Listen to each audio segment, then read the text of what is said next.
Welcome back, and today's lesson we're going to be finishing up our discussions on JavaFX, and we're going to be implementing the ClockPane class. Now, hopefully in this class you can actually use the ClockPane class without knowing how it's implemented.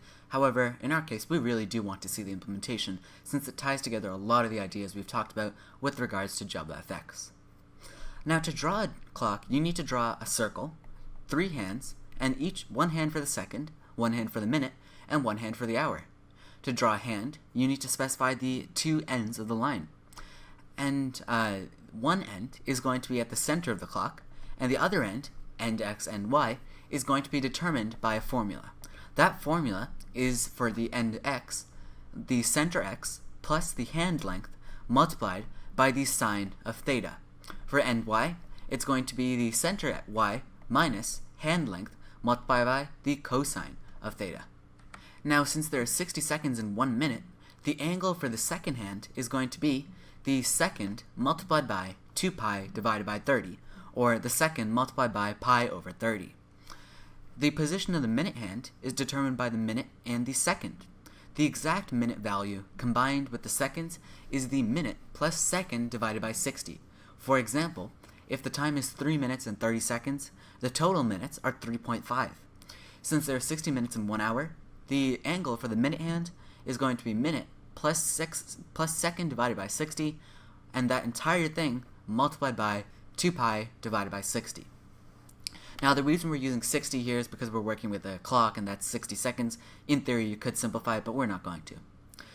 In addition, since one circle is divided into 12 hours, the angle for the hour hand is going to be, in parentheses, hour plus minute divided by 60 plus second divided by 60 multiplied by 60 in parentheses, that entire thing in parentheses multiplied by 2 pi over 12. Now, for simplicity, in computing the angles of the minute hand and the hour hand, you can actually omit the seconds because they are negligibly small. Therefore, the endpoints for the second hand, minute hand, and hour hand can be computed for the second hand's x as the center x plus the second hand length multiplied by the sine of the second multiplied by 2 pi over 60. The second y will be equal to the center y minus the second hand length multiplied by the cosine of the second multiplied by, in parentheses, 2 pi divided by 60. The minute x and minute y are similar, except you substitute the second hand length with minute hand length and the second with minute. And then for the hour x and hour y, you would do almost the same thing. You would substitute the minute hand length for hour hand length, except you would get the, for example, for the hour x, you would say center x plus hour hand length multiplied by the sine in parentheses, and then again in parentheses, the hour plus the minute divided by 60, close parentheses, multiplied by 2 pi divided by 12 in parentheses. So this is actually a fairly complicated implementation, but a majority of the methods we're going to be using aren't too complicated. It's only when we actually have to print the clock that all of this comes into play. So let's get started with that ClockPane class. The first thing we're going to need to do is make sure we create a new class file. That class file is going to be called ClockPane. And then we're going to not have the main method here since the main class is actually right here. And once we have this, we can now get started on figuring out what we have to extend and what we have to import. We actually have to import quite a few classes here. The ClockPane class is going to be somewhat based on the calendar class, which itself is based on the Gregorian calendar class. So we're first going to import those 2 classes. And remember, most of the JavaFX stuff that was extremely important to JavaFX, such as the stages and scenes, have already been done in the driver class. All we have to do here with regards to JavaFX is the pane, the color, the circle, the line, and the text. But first we have to import that calendar. That's stored in the java.util.calendar. And then the Gregorian calendar is stored in a similar location. The only difference is, instead of saying calendar, it'll say Gregorian calendar. Now we'll have to use this so that we can get the accurate current time. After that, we now have to import, as I mentioned, the pane, paint, circle, line, and text classes. So let's get started with each of those. First, we're going to import the javafx.scene. And we have to make sure we have our import keyword. we're going to import JavaFX.scene.layout.pane, since in this case all we need is a basic pane. That's all we're going to be using to implement the clock pane class. It's only in the driver class that you have to use a border pane. After that, we have to import the JavaFX.scene.paint.color to allow us to color in some of these lines and objects. Then we have to import the circle class, which will be the fundamental class for our clock. So we're going to import JavaFX.scene.shape.circle. Then we have to import the line and text classes, which will be stored into the JavaFX.scene.shape.line. And finally, we have to import the JavaFX.scene.text.text to allow us to have a text line to display. Now we have to make sure we extend the pane class, because otherwise we wouldn't be able to use those pane specific methods. By extending it, we are allowed to, and therefore we drastically increase the functionality of this clock pane class, and it's what allows this clock pane class to really work. Now hopefully you can recognize that we actually have three main data fields. We have one additional one, but the three main data fields are two additional ones, but the three main data fields are the private hour, which is going to be an integer, and all of these are actually going to be integers, since no hour, minute, or second is a fraction or a decimal. Then we have the private integer minute, and finally we have the private integer second. Now the reason we haven't initialized any of these is because we don't know the hour, minute, and second. The hour, minute, and second depend on what the user wants, or what the calling class wants more appropriately. After that, we can now create the clock pane's width and height. The clock pane's width and height are going to be fairly well set. The clock pane is going to work best with this specified width and height. So we're going to say private double W is equal to 250. Then we also want to have the height, or h, is equal to 250 as well.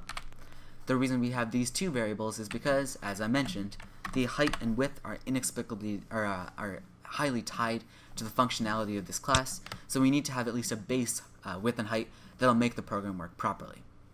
After that, we can now create our two constructors. Hopefully you recall that we have our noArg constructor, which is a public clock pane, which will just create a clock pane, or a clock, for the current time, which means we want to invoke the setCurrentTime method. This setCurrentTime method, as you'll see when we implement it, will actually will print the clock for the current time. So we don't have to print the clock right here. We can just call the setCurrentTime method, which will do it for us. Then we can create a public clock pane constructor for the specified time that the calling class provides. So we're going to take the parameters of an integer hour, an integer minute, and an integer second. Then, inside our class, we have to make sure we assign these hour, minute, and seconds to the data fields we've declared up here, using the this keyword. So we're going to say this.hour is equal to hour, and then, very similarly, for the second and minute, we're going to say this.minute is equal to minute. And finally, we're going to say this.second is equal to second. However, we're not done, because all this is done is just said that, okay, we have assigned the proper variables, but we haven't printed the clock. So we're going to initiate a print clock method, which will actually display the clock for this current time. We don't actually have to pass any parameters, because the print clock method will work off of these data fields, and as such won't run into any issues if we don't pass in any parameters. So with that, we're now done with the two constructors that we have. Now we can get started on the setter and getter methods. The setter and getter methods are going to be quite a few of them. We first are going to have the set and get methods for the hour, the set and get methods for the minute, the set and get methods for the second, and then we have to have the set and get methods for the width and for the height. Now it's important to note that when we set the minute, height, width, or hour, we have to make sure we print the clock again based on those attributes. So we're going to say for each one of these, for the get methods, all we're going to do is return the appropriate data field. But for the set methods, we're going to set the value, and then we're also going to invoke the print clock method to display an updated clock based on what the user has just updated. So we're going to say, for the get hour method, which we'll start off with, we're going to say public integer get hour, and this is a fairly easy method. It's just going to return hour. After that, we can now do the set hour method, which is going to be public integer, or I'm sorry, public void, since if you're setting something there is no return type, set hour, and it'll take the parameter of an integer hour. Then we'll say that this dot hour is equal to hour. Now this dot hour corresponds to the hour data field we've created up here. Then we have to print the clock. As I mentioned, every time we update a value, so every time we set something, we have to make sure we print a new clock corresponding to the current situation. And with that, we've now set the kind of base for what we're going to do for the set minute and get minute, and then for the corresponding second, width, and height methods. So let's create all of those. They're going to be fairly simple. First, we'll start off with the public integer get minute. No parameters on that, and it'll just return the minute. After that, we can now start working with the set minute, which is again going to be very similar to the set hour method. It'll have a void return type, but we'll call it set minute. It'll take the parameter of an integer minute, and then we assign the new value. We'll say this dot minute is equal to minute, and then we have to print the clock using the print clock method. And now we can get started with the second methods, which will be the public integer get method, or I'm sorry, get second. No parameters on that. And then after we have this, we can then just return the second. And finally, for the at least for the times, we're going to have the set second method, which will be a public void set second, and it'll take the parameters of an integer second. And then, just like with the other ones, we're going to say this dot second is equal to second, and then print clock. And with that, we're now done with the time-related methods. However, we still have to do it for the width and height. So we're going to say public double, since the width and height can be double values, not just integer values, get width, or a get w, since that's where corresponding to the width, and then we'll just return w. Then for the public void set double, or set w, we're going to take a double w, and then we'll say this dot w is equal to w, and then paint clock. Nothing new here. And then correspondingly, we can actually copy paste this in the interest of time. For the set and get h's, or set and get heights, we'll just change the w to h, and then most of our errors will go away.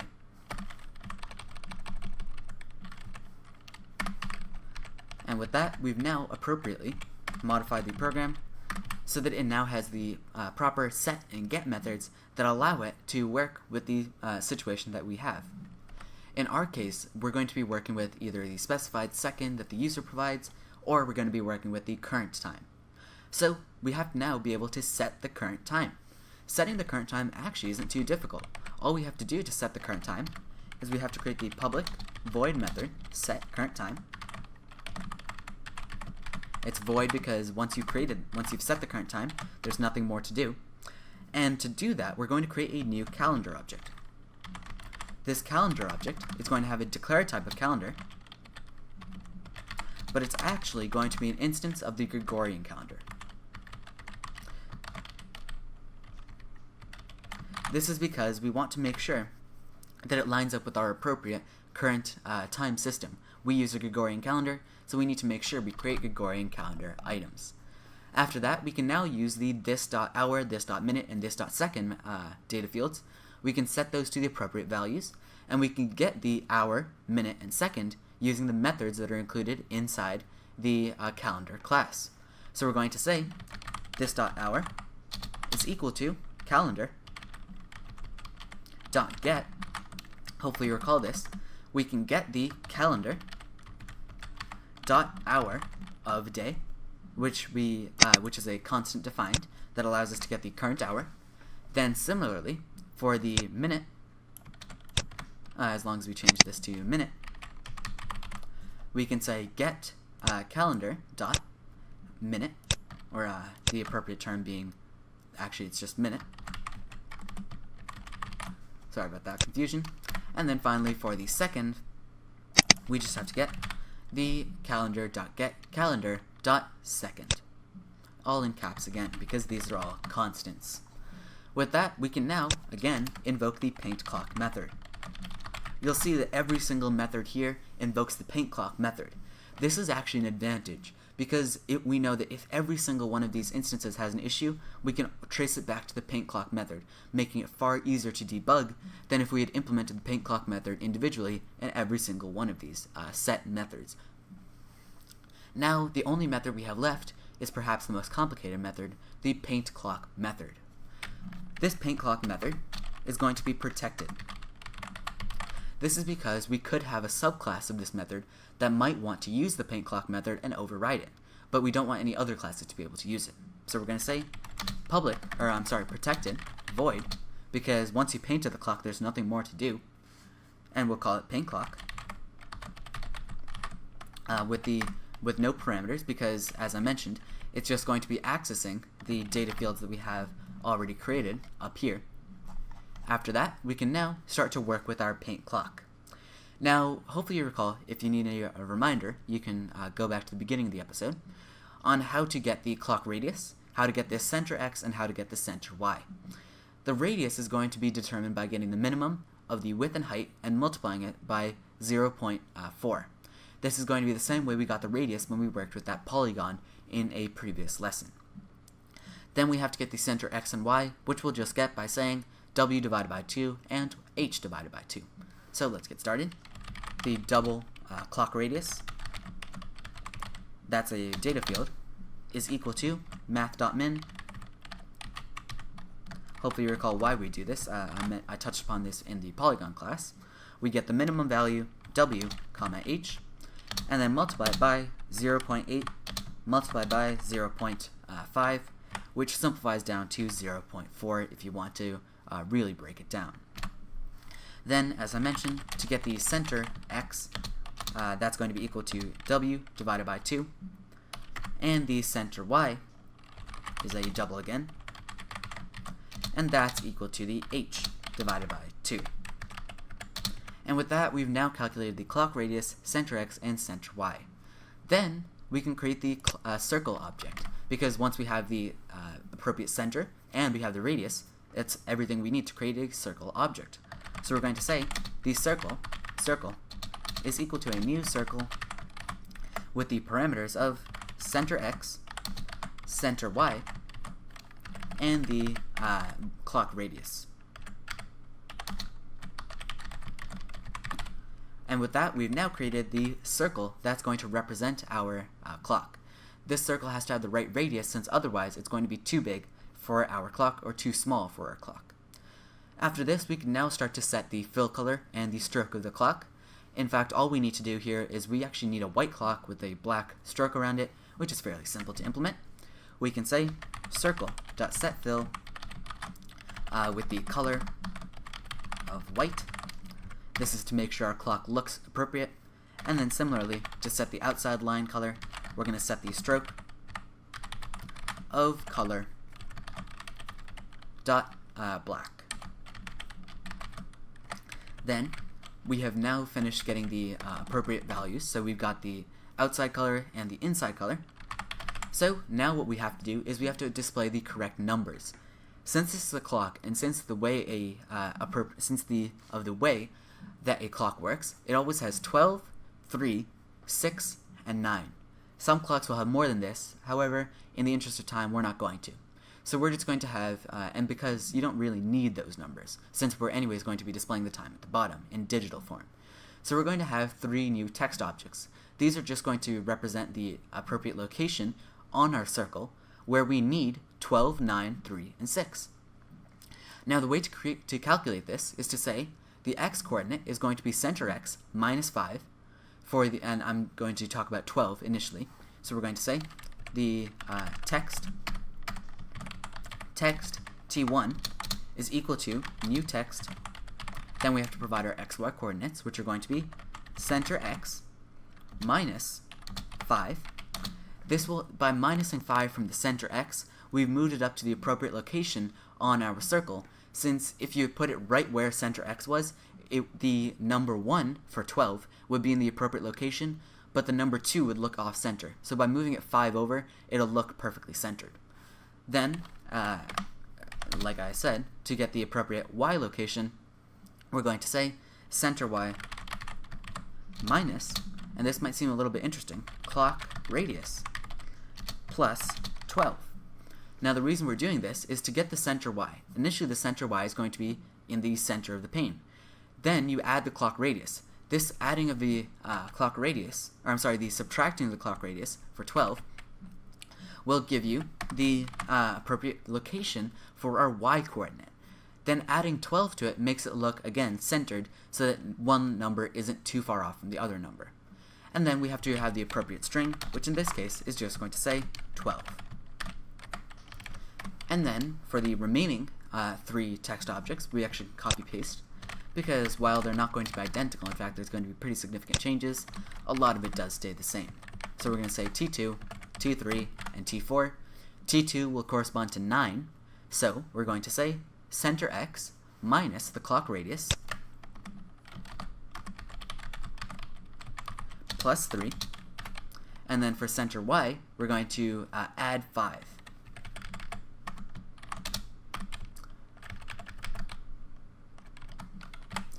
And then we have to display the number 9. Now if you're wondering how this works, it's similar to how we implemented the number 12, because all it's doing is because with 9, with 12 it's going to be at the top, so you're going to be getting the clock radius, you're going to be using the clock radius on the y-axis, whereas for x, the 9 is on the x-axis, it's left to right of the center, so you're going to subtract the clock radius and then add 3 for the x-axis. Whereas for the y-axis, all you have to do is make sure that it's in the appropriate location. Then, similarly, for the T3, or for the 3 o'clock, that's going to be on the same x-axis as 9. So, we're going to, instead of subtracting the clock radius, we're actually going to add the clock radius, since we want to go to the right. And instead of adding 5, or instead of adding 5 or 3 to the clock radius, we're going to subtract 10, because once again text is written left to right, so we need to make sure we move it slightly to the left so that it looks aligned. Then for the center y, all we have to do is add 3. Now you might be noticing a little bit of a pattern here. You might have noticed that where for 12 we subtracted 5, for 9 we added 5 to the y, and then for the 9 and 3 o'clocks appropriate locations, all we've done is just change the number we're adding on the y-axis. There is a reason for this. This is because of the way a clock works. A clock is like a circle, where the x and y, if you took 2 points opposite to each other, all you have to do is really switch around their coordinates, and then you'll get them. So that's why there's so much reusability. It's because we're working with fundamentally a circle, so a lot of the code is just going to be repositioned to fit that current situation. Finally, we have to work with the 6 o'clock, which is going to be a somewhat inverse of the original 12 o'clock. Instead of adding 12 here, we're actually going to subtract. Instead of adding 3, like we did up here for 3 o'clock, we're going to subtract 3. So we're going to say center y plus clock radius, which is the contribution of the 12 o'clock, and then we're going to subtract 3. Then we'll correspondingly change the 6, the 6 has already been changed, so we now have to change the x-axis so that it lines up. Instead of saying center x minus 5, we're going to just subtract 3, because once again, you're working with the 3 that we're just carrying over here, from the 3 o'clock to the 6 o'clock, since again, they're going to be on the same rough plane as the other numbers on this clock. And once we've done this, we've now created the appropriate labels for each of the corners of our clock. So now we can get started on drawing the appropriate hands. First, we're going to start with the minute hand, for the second hand. Now hopefully you recall that to create a hand, or to create a line in this case, which is what the hand is, you have to make sure you have an x coordinate and a y coordinate for it to start and end from. So to do that, we already know where our starting x and y is going to be. It's going to be the center of our circle. But to calculate the second, or the ending x and y is a little bit more complicated, and it uses that formula I mentioned at the beginning, which we'll be using right now. However, first we have to figure out the length of our second hand. The second hand is going to be roughly, hopefully you know that when you look at a clock, the second hand is the longest hand, followed by the minute hand, followed by the hour hand. So we're going to make sure that the second hand is equal to the clock radius multiplied by 0.8. The minute hand length is going to be equal to the clock radius multiplied by 0.65, and the hour hand is going to be equal to the clock radius multiplied by 0.5 instead of 0.65 for the minute hand. So let's get started with calculating the length of that second hand. We're going to say the double S length, which we assume corresponds to the second hand length, is equal to clock radius multiplied by 0.8. Then, for the second hand's x, which is the ending x coordinate, we're going to say double second x is equal to center x plus s length multiplied by math.sine, and then inside the sine we're going to be getting the sine of, and remember this is all in radians, second multiplied by, in parentheses, 2 multiplied by math.pi divided by 60. So we now have the x coordinate of our second hand. Now we have to get the y coordinate. Hopefully you recall that the y coordinate is going to be pretty similar, so we can actually copy paste this. The only difference is going to be, there's actually a couple of differences. First of all, this has to change to second y. Instead of working with the center x, we're going to be working with the center y. And then we have to subtract the s length instead of adding the s length. And then instead of getting the sine, we have to get the cosine. Other than that though, inside the parentheses, you're still multiplying the second by 2 times math.pi divided by 60, so everything else is the same.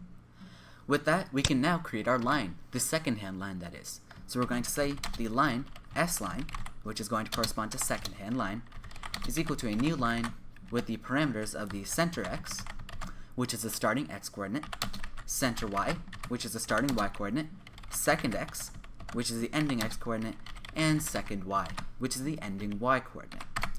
Then we can set the stroke of this line. Hopefully you know that when you look at a clock, the hands usually have different colors. Our color scheme is going to be the second hand is going to be red, the minute hand is going to be blue, and the hour hand is going to be green. So we're going to say, to get that color, S line dot set stroke, and then we'll pass the color red. And once we have that, we've now finished up our second hand, which is actually a pretty big accomplishment since it's one of the more complicated mathematical functions that we've done. Now the minute hand is actually going to be pretty similar. There's going to be a couple of differences, obviously, but for the most part, it's not going to be too different. We first have to make sure we change the value of our minute length, or the minute hand length, which is going to say m length, and that's going to be equal to the clock radius multiplied by 0.65, as I mentioned, since it has to be the second longest hand in a clock. Then we can now look at the second x and second y parameters that we've created up here. It's going to be pretty similar, actually, since the only thing we're changing is instead of, we're going to make this into the x minute and the minute y, but instead of saying center, or instead of saying s length, we're going to say m length, obviously. But once again, barring that, everything else is the same, so we can actually copy paste this, and we'll change our variable names first to make sure we don't run into any issues. So we're going to change the second x to the x minute, and we're going to change the minute, we're going to change the second y to minute y. Now the reason we don't say minute x is because that's already a parameter we're using. So after that, we now have to make sure we change from s length to m length, But other than that, as I mentioned, everything else is still the same, assuming that we change this second to minute. So you can see how, because a clock is so repeatable, and because a clock is very much just a series of lines and circles, a lot of it can just be copy-pasted and redone that way. After that, we can now create our new line object.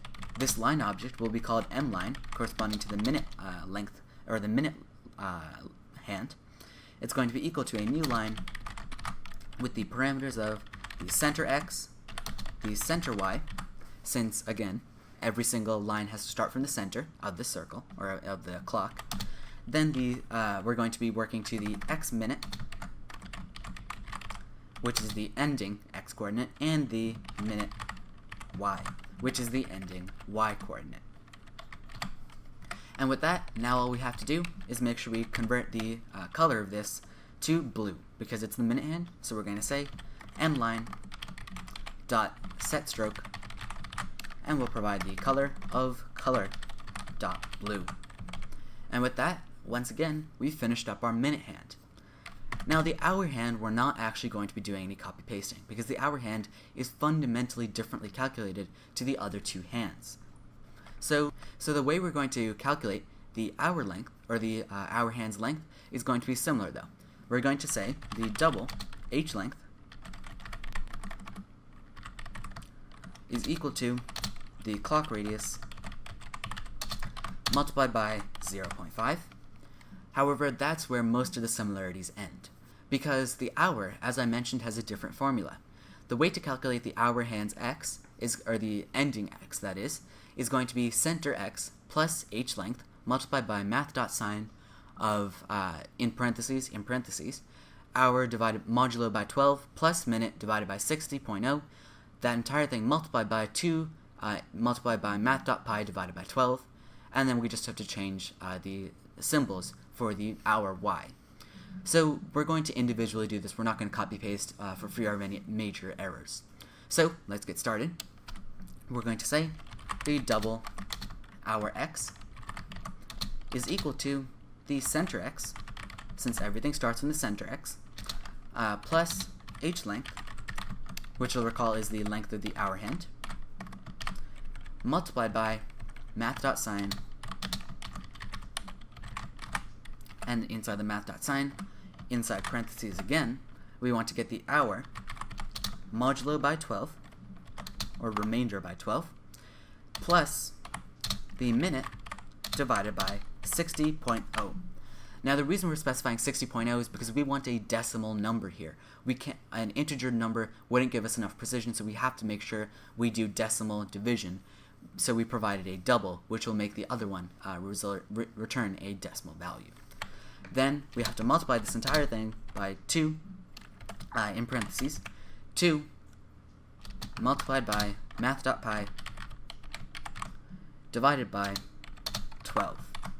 And with that, we've now, actually, it wasn't too bad, we've now figured out the ending x point of our hour hand. And since in the same way that the hour y, or in the same way that the second x and second y were fairly similar, barring a few minor changes, the hour x and hour y are again going to be pretty similar. We change from hour x to hour y, then we change from center x to center y. Instead of adding the h length, we're going to subtract the h length, and then instead of using the sine, we're going to use the cosine. But once again, everything else is still the same. And we're nearing the end of this program, so all we have to do now is create the h line. So we're going to say line h line is equal to a new line with the center x, comma, the center y, comma, the hour x, comma, the hour y. So now that we have that appropriate line, all we have to do now is make sure we set the stroke. So we're going to say h line dot set stroke, and then in parentheses the color green, since every single line should have its own color, and the hour hand is going to happen to be green. After this, all we have to do now is make sure that we add in everything we've done here into the appropriate pane. However, first, Because this print clock method is called by multiple different methods, and it could be called multiple times in the use of this class, we need to make sure that we first clear out the pane, because otherwise we might have overlaying clocks, which would look horrible on the user screen. So we're going to say get children, but instead of adding, we're going to say clear. And this will entirely eliminate everything in the list, making sure that we have a clean plate to work with, and then we can add in everything. So we're going to say get children dot add, and in this case we're adding all, since it doesn't make sense to have this many add statements. We're going to add everything together. First we're going to add the circle. Then we're going to add our text boxes, which correspond to the numbers of each part of the clock. So we're going to add T1, comma, T2, comma, T3, comma, T4. Then we have to add in the S line, M line, and H line. So we're going to first add in the S line, since that should be at the bottom, then the M line, since that should be in the middle, and then the H line, which should be at the top. And with that, we're actually done. So we can now try out this program. But before we do, we should go back to our display clock class and make sure that the errors have gone away. The only thing we have to make sure we add is our parentheses here. You actually have a choice here. You can either pass your own time, but in our case, we just want to get a clock for the current time. If you want to create a clock for your own specific time, you would just pass the parameters right here, since we have that constructor that we've created that has the arguments for those potential values. So before we run this program, let's review what we have here. We have the private integer hour, minute, and second, which all correspond to the current hour, minute, and second that you're working with. Then we have the width and height, both of which are equal to 250, which are going to be where the clock is displayed. Then we have a method, we have the constructor, clock pane, which creates a clock pane for the current time, and invokes the set current time method. That set current time method, if we look at it, just creates a calendar object and creates, gets the current hour, minute, and second, then prints a clock based on these parameters. If we go back to the other constructor just based on the hour, minute, and second it's passed, prints a clock based on that and assigns those values to the appropriate variables. Then we have the get and set methods for the hour, minute, second, height, and width.